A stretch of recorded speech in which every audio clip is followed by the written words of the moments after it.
महाभारत काल की बात है। एक बार कृष्ण और बलराम किसी जंगल से गुजर रहे थे। चलते चलते काफी समय बीत गया और अब सूरज भी लगभग डूबने वाला था। अंधेरे में आगे बढ़ना संभव नहीं था, इसलिए कृष्ण बोले, बलराम, हम ऐसा करते हैं कि अब सुबह होने तक यहीं ठहर जाते हैं। सुबह होते ही हम अपने मंजिल की ओर बढ़ चलेंगे। बलराम बोले, पर इस घने जंगल में हमें खतरा हो सकता है, यहाँ सोना उचित नहीं होगा, हमें जाग कर ही रात बितानी होगी। अच्छा, हम ऐसा करते हैं कि पहले मैं सोता हूँ और तब तक तुम पहरा देते रहो, और फिर जैसे ही तुम्हें नींद आए तुम मुझे जगा देना, तब मैं पहरा दूंगा और तुम सो जाना। कृष्ण ने सुझाव दिया। बलराम तैयार हो गए। कुछ ही पलों में कृष्ण गहरी नींद में चले गए और तभी बलराम को एक भयानक आकृति उनकी ओर आती दिखी। वो कोई राक्षस था। राक्षस उन्हें देखते ही जोर से चीखा और बलराम बुरी तरह डर गए। इस घटना का एक विचित्र असर हुआ। भय के कारण बलराम का आकार कुछ छोटा हो गया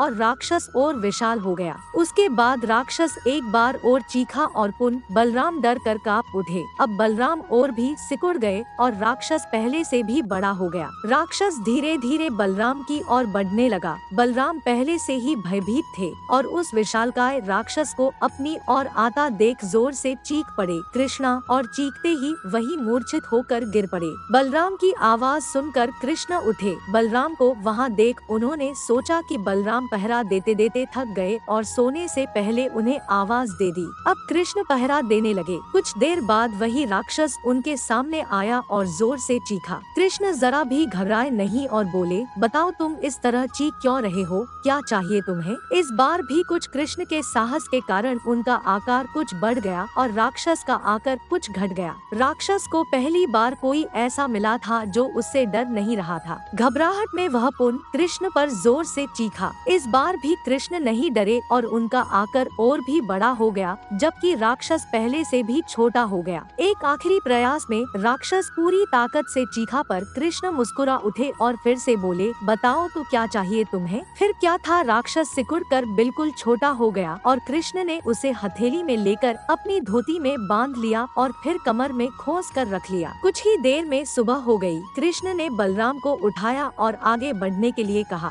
वे धीरे धीरे आगे बढ़ने लगे। तभी बलराम उत्तेजित होते हुए बोले, पता है कल रात में क्या हुआ था? एक भयानक राक्षस हमें मारने आया था। रुको रुको, बलराम को बीच में ही टोकते हुए कृष्ण ने अपनी धोती में बंधा राक्षस निकाला और बलराम को दिखाते हुए बोले, कहीं तुम इसकी बात तो नहीं कर रहे हो? हाँ, ये वही है, पर कल जब मैंने इसे देखा था तो ये बहुत बड़ा था, ये इतना छोटा कैसे हो गया? बलराम आश्चर्यचकित होते हुए बोले। कृष्ण बोले, जब जीवन में तुम किसी ऐसी चीज से बचने की कोशिश करते हो जिसका तुम्हें सामना करना चाहिए, तो वो तुमसे बड़ी हो जाती है और तुम पर नियंत्रण करने लगती है। लेकिन जब तुम उस चीज का सामना करते हो जिसका सामना तुम्हें करना चाहिए, तो तुम उससे बड़े हो जाते हो और उसे नियंत्रित करने लगते हो। दोस्तों, ये राक्षस दरअसल हमारी जिंदगी में आने वाली चुनौतियाँ हैं। अगर हम इस चुनौतियों को टालते हैं तो ये और बड़ी होती जाती है। आखिर में ये हमें कंट्रोल करने लग जाती है। इसलिए हमें इनका साहस पूर्वक सामना करना चाहिए ताकि हम उन पर काबू पा सके।